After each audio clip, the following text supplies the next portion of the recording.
This is not from the Bridge Smart Brief. This is automation in retail is even worse than you thought.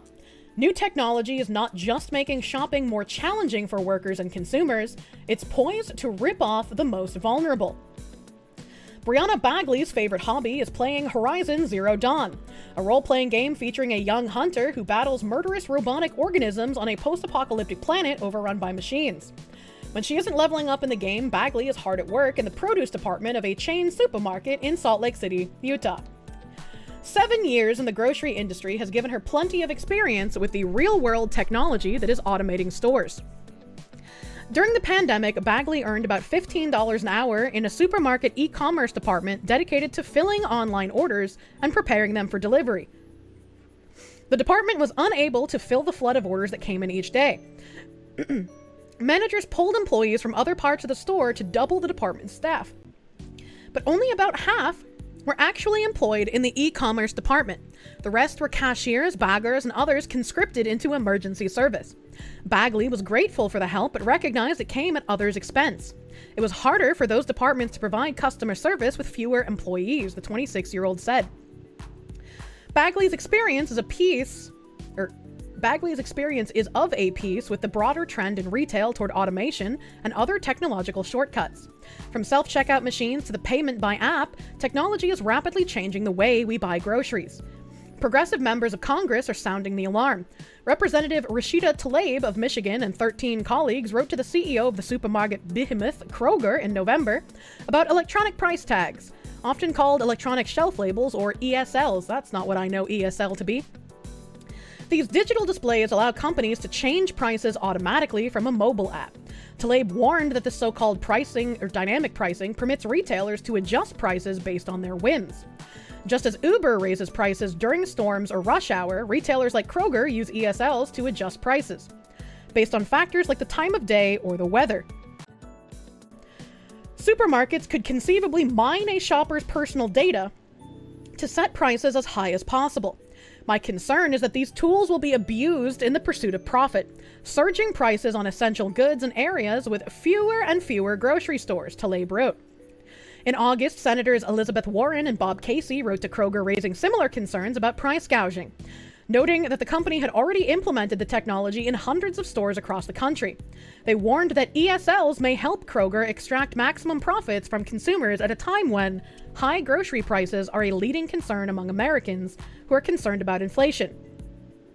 Warren and Casey also voiced concern about Kroger's partnership with Microsoft to install facial recognition technology in stores, which could be used to identify individual customers.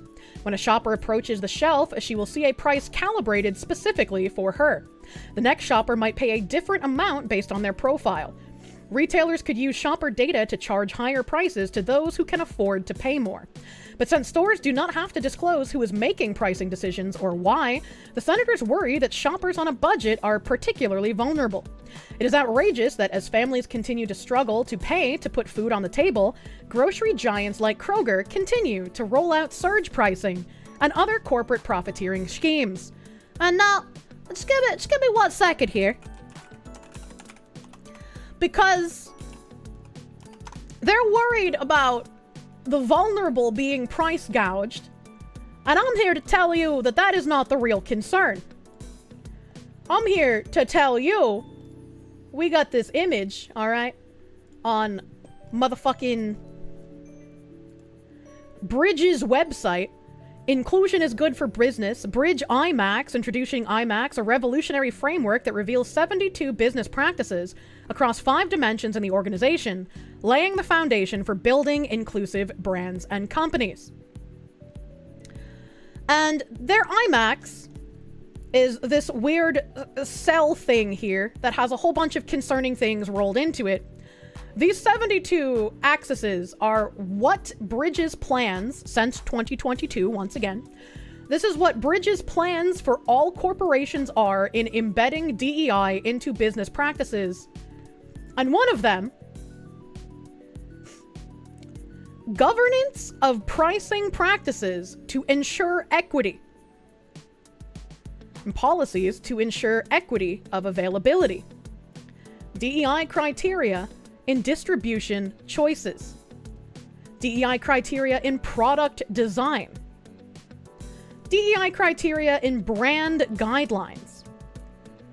So, I brought this up when other companies were saying that they wanted to test surge pricing. I think it was fast food joints wanting to test surge pricing.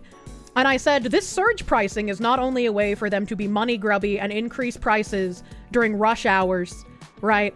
This is also the beginning of the equitable pricing policies that B.R.I.D.G.E wanted to bring in.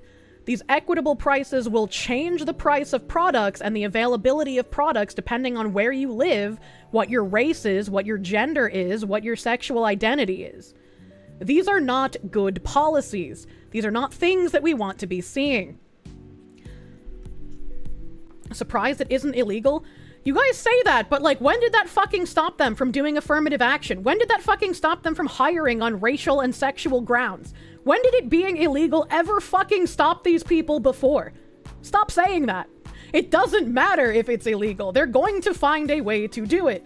And that is why it is important to permeate these things that they're trying to do so that they do not get to implement it. It will be so much harder to root these things out if they actually manage to implement this. So you have to stop it before it happens. Sad but true. Very sad but true. Incredibly sad but true. Step 1, make $1 billion. Let's go back to the article I was reading. It's unclear whether Kroger will respond to the lawmakers. The company ignored a prior letter from Representative Tlaib and previously dismissed concerns about ESLs, saying that the negative effects of the technology have been exaggerated.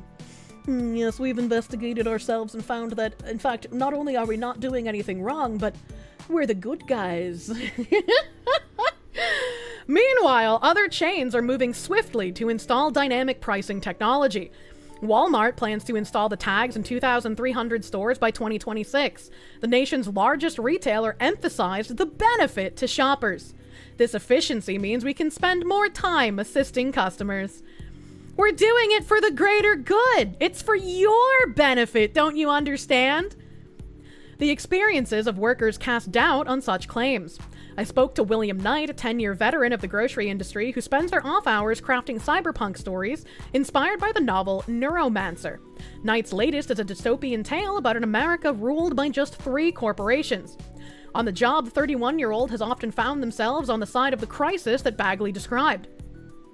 Working as a cashier and maintenance person in a Utah chain, Knight was regularly conscripted to work in e-commerce, which put them behind on their official duties.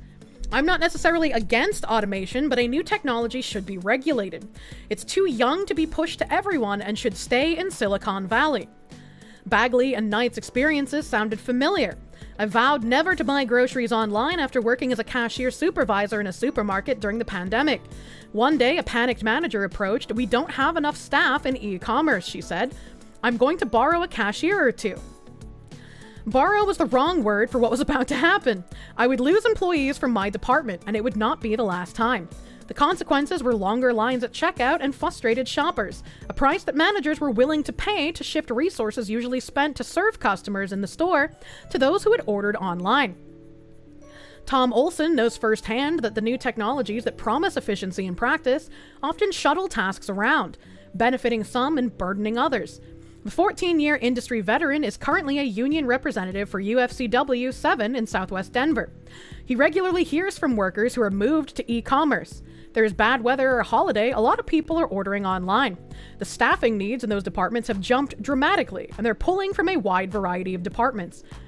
And reading all of these complaints about not having enough employees to cover this department, I feel kind of runs into the corporate greed equation, because they could just hire more employees, and yet they do not. All hail EA, Google, McDonald's. There's too many times we've shopped at Kroger's where the prices on the shelves are for outdated or ended sales. Thanks, I hate it. They're probably going to hire people now after the ice raids. Oh my god.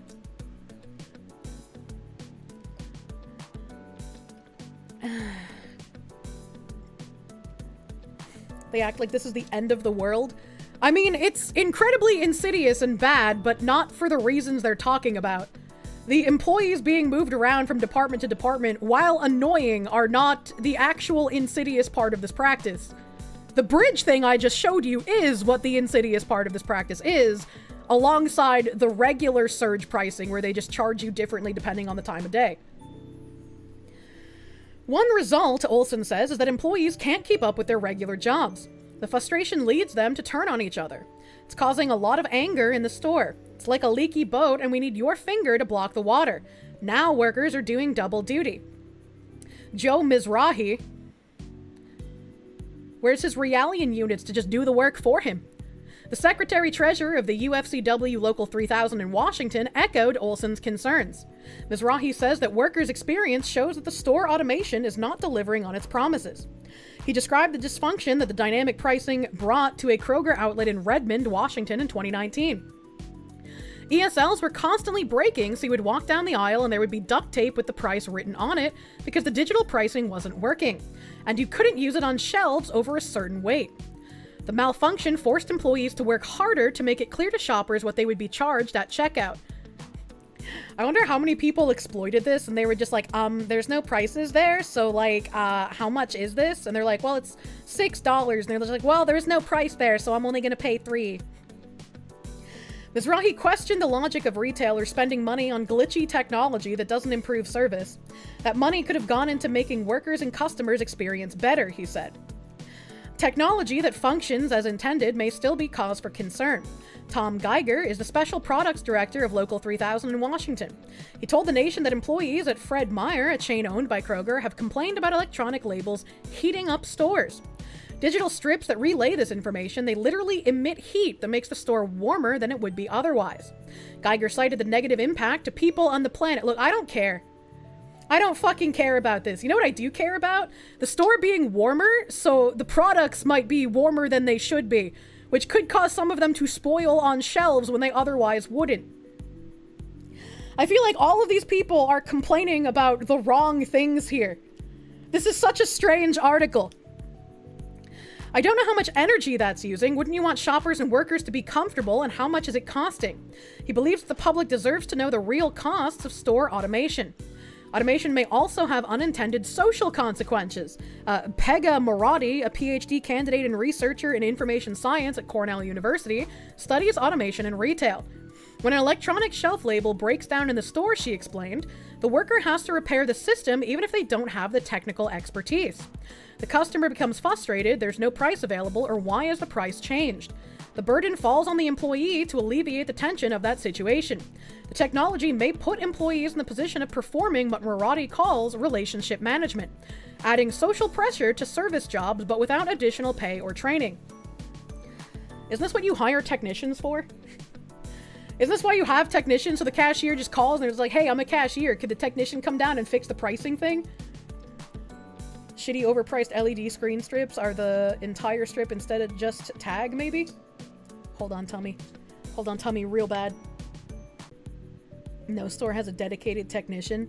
Even if they're like remote technicians to fix it remotely and not like calling some Indian you can't understand in a call center to not actually fix it in a reasonable amount of time.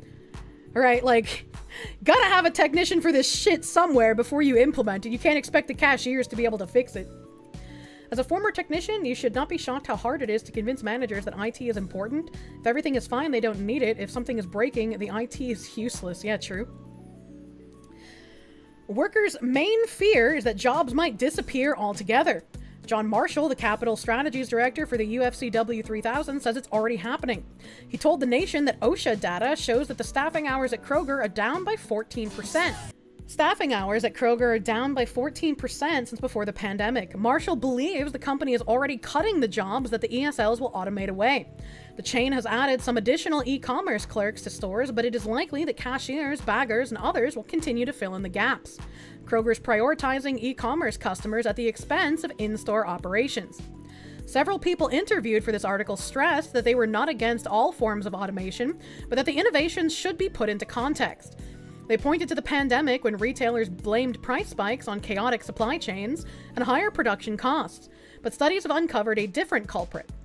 A 2021 report by the Federal Reserve Bank of Kansas City attributed 50% of pandemic-era price increases to profiteering. And in 2024, the Federal Trade Commission concluded that companies had accelerated and distorted supply chain problems to reap a windfall during the crisis. That doesn't surprise me at all. Corporations are at their core heartless. Joe Mizrahi believes that store automation may be another racket. Price gouging is totally in line with what we have seen them do during the pandemic. They're increasing prices having nothing to do with inflation. And again, part of it is also a cultural takeover. If we look at, again, the B.R.I.G.E wanting to ensure the governance of pricing practices to ensure equity. If they're able to scan your face, if they are able to adjust prices based on who you are, you bet your ass they're going to be taking into account immutable characteristics. The gap between automation's promise and workers' experiences suggests that grocery employee and cyberpunk author William Knight is wise to urge increased regulatory scrutiny. Letters to Kroger from progressive lawmakers suggest a move in that direction. Another sign came last month when state and federal courts sided with the FTC to block a proposed merger between Kroger and Albertsons. Yet the Trump administration had signaled a more lax approach to regulation. Well, the grocery company Trader Joe's has joined forces with Elon Musk's SpaceX, Amazon, and Starbucks to try to dismantle the National Labor Relations Board, the federal agency that protects workers' right to organize. It's an interesting thing to see cited there. This actually reminds me, if we go back to the bridge leaders area and we see the people that are involved in them, they have in their executive committee a former chief diversity officer with Discover. I wonder if that means she no longer works at Discover or if she has a different title with Discover. And then again, we have in the directors at B.R.I.G.E, the vice president talent management and development for Discover. So they have another payment processor employee on their board here. We have, let's see, these are not payment processors. Ads, Mobile, Indeed, Media Brands. These are all just specific B.R.I.G.E people. So it looks like just Discover is the only payment processor working with B.R.I.G.E directly at the moment.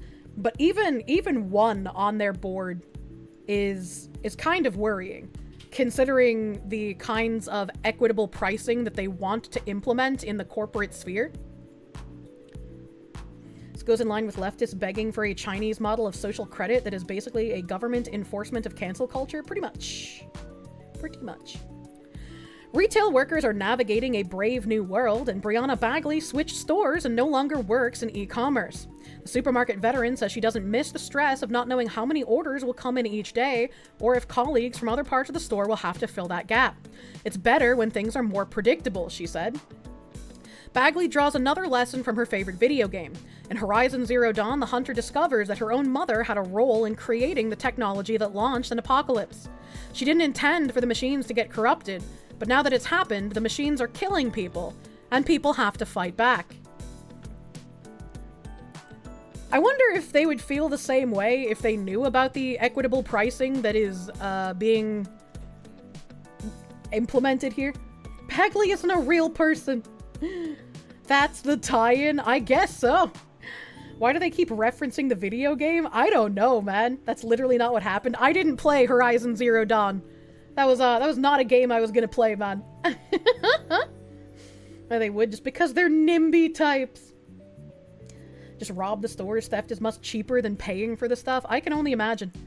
I can only imagine.